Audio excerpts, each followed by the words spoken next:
Donc elle allait pas très bien ce matin, donc on a augmenté les corticoïdes. Et elle est toujours aussi anxieuse? Énormément. Bon. Dans son service réanimation, le docteur Galbois ne se contente pas de soigner. Il rassure, il console, il apaise. Comment ça va? Et depuis ce matin? Ça va à peu près. C'est-à-dire qu'on est au début de la prise en charge, que pour l'instant ça va pas encore beaucoup mieux, mais que déjà par rapport à ce matin ça va mieux. Oui, c'est vrai.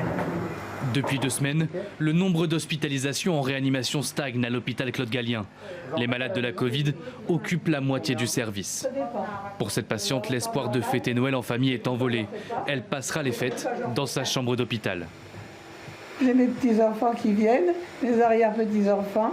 Ben, je les verrai pas, tant pis. Je ne peux pas leur refiler ma maladie. Hein.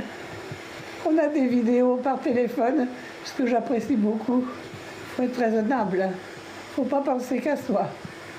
Pour l'instant, seule sa fille peut lui rendre visite.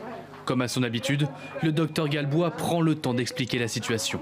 Certes, la maman de cette dame est éveillée et peut parler, mais le diagnostic est préoccupant. Son état est quand même très limite. Là, actuellement, elle a une forme grave du Covid. Et puis, comme je vous disais, on est aussi gêné par ses antécédents respiratoires qui sont importants à cause de son asthme et de sa bronchite chronique. Il faut qu'elle se batte, c'est elle aussi de se battre, je pense, mentalement peut-être. Pour l'instant, elle est parfaite, elle est pleine d'énergie. C'est important aussi que vous puissiez venir la voir. J'ai du mal à réaliser. J'avoue que je me dis, ça va aller. Enfin, j'avais du mal jusqu'en venant ici de réaliser. On croit toujours que c'est les autres et pas nous, en fait. C'est difficile à accepter tout ça. Tous les médecins nous le diront, leur profession n'est pas seulement médicale. Elle est avant tout humaine. Alors, quand un ancien patient vient jouer au Père Noël pour les soignants, leur métier prend tout son sens. C'est plus le même, hein? Oui, c'est plus le même. Hein. Et j'aurais quelque chose pour vous, en fait, pour vous remercier. Ce patient, le docteur Galbois, le connaît bien, mais il ne l'avait jamais vu dans une telle forme. En mars, il était en réanimation, intubé et dans un coma artificiel. J'ai récupéré, j'ai pu faire du sport vraiment de manière assez... du vélo, course, la marche. Il m'a dit le Mont Ventoux, là, que vous avez fait? Et j'ai bien pensé à vous.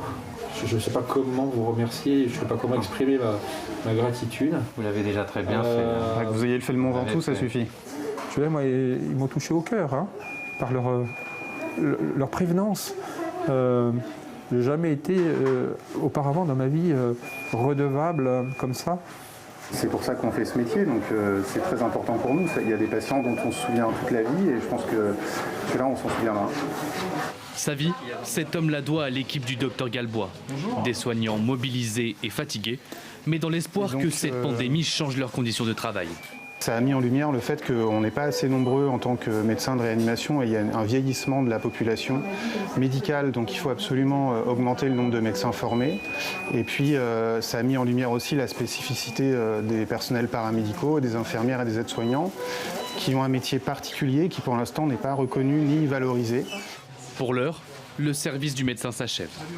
Il termine enfin sa garde, après plus de 30 heures d'affilée passées à l'hôpital. Coucou.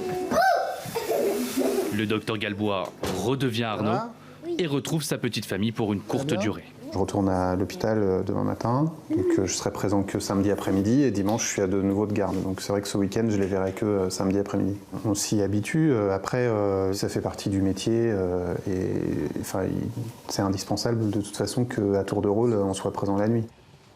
La vie sous la Covid est devenue une routine. Marion, sa femme, est infirmière libérale. Depuis la pandémie de Covid-19, Arnaud doit assurer davantage de garde. Il a fallu s'organiser et établir des règles pour se protéger. On a quand même des activités qui reposent sur pas beaucoup d'effectifs. Enfin, nous, vous avez vu, on est 4 médecins en réanimation. Marion, elles sont 3 infirmières en cabinet. Donc s'il y en a un de nous qui l'attrape et qui ne peut pas aller travailler, en fait, toute l'activité est remise en cause, quoi. Donc c'est pour ça qu'on a insisté pour qu'elle porte le masque même en cours de sport. Donc c'est vrai que ça, c'est pas très facile. Je suis fière de mon papa et de ma maman. Et je sais que c'est un peu compliqué ce qu'ils font. Et surtout papa, il appelle la famille pour leur dire que leur enfant, leurs proches, tout ça, il est vraiment pas bien ou qu'il est mort. Mais ça doit être compliqué parce que du coup la famille elle doit être un peu en colère contre papa ou je sais pas. En colère.